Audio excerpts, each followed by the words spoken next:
Hello everyone and welcome to my channel again. So in this video I'm going to be talking about trauma and abuse. Now before I start I want to say that this is not the most pleasant topics to cover. Stress, I started with stress, now I'm talking about something more traumatic, obviously. So it's not that I enjoy this, but I need to cover these things to kind of like go in a certain direction. So trauma and abuse have similar components, let's just say, with stress. It's just that it is more intense.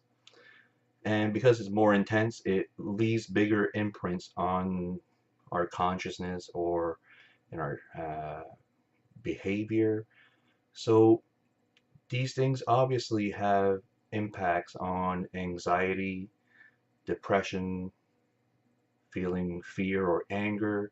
So in a way, trauma leaves a similar uh, reaction, I would say, to PTSD in a way, where it's flashbacks that are being relived, especially when there's triggers in our consciousness because of they're associated with the traumatic experience that the people experience. Now, having dealt with some trauma myself, I know it's not very easy to deal with, but at the same time, it doesn't mean that it's going to be as intense or overwhelming for you as it is now, possibly. Um, there is a way that you can start reducing this. And I would say that there's many different methods you could use, but I would say first you need to recognize that the person that did this abuse was obviously not a happy person. Happy people do not go around trying to mess people's lives. And I would say that there's a high possibility that the person they abused similar had some similar abuse or had some similar experiences to what they did. It often happens that the abused do abuse in some way. Um, Now, I'm not saying it's always the case, but obviously uh, that's something that usually gets perpetuated, especially when it comes to uh, abusive husbands or something like that. So, second, you do not deserve this abuse per se. It's not that the world is out to get you or you were being punished. So, yes, it happened. I would say probably it's better to see yourself as somebody who was at the wrong place at the wrong time. So, third, I would say that you don't have to hold on to this. I'm not saying that you can't, you shouldn't, but you don't have to. You can find a way if you go and seek some help.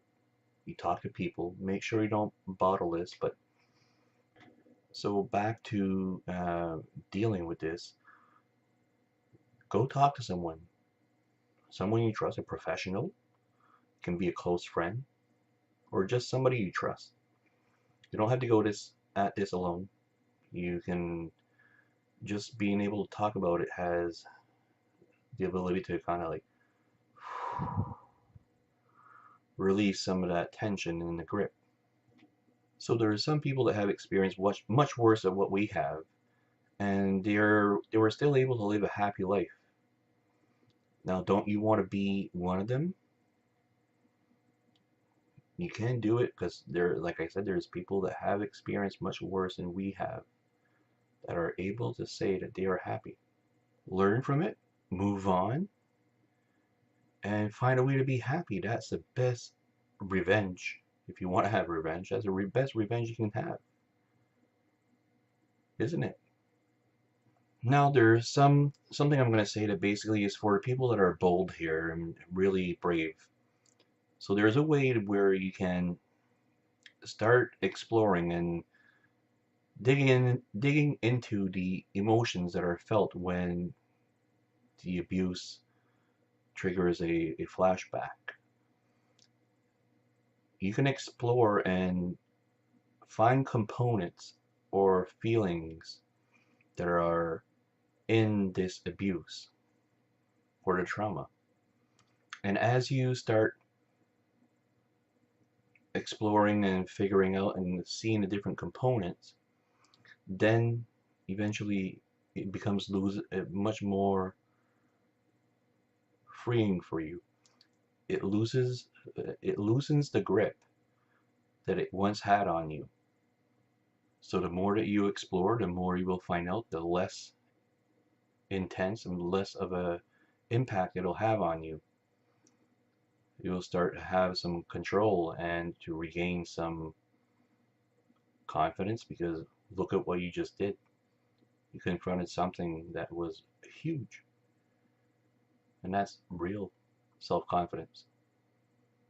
Stuff that you can say you overcame something big. And look at me now.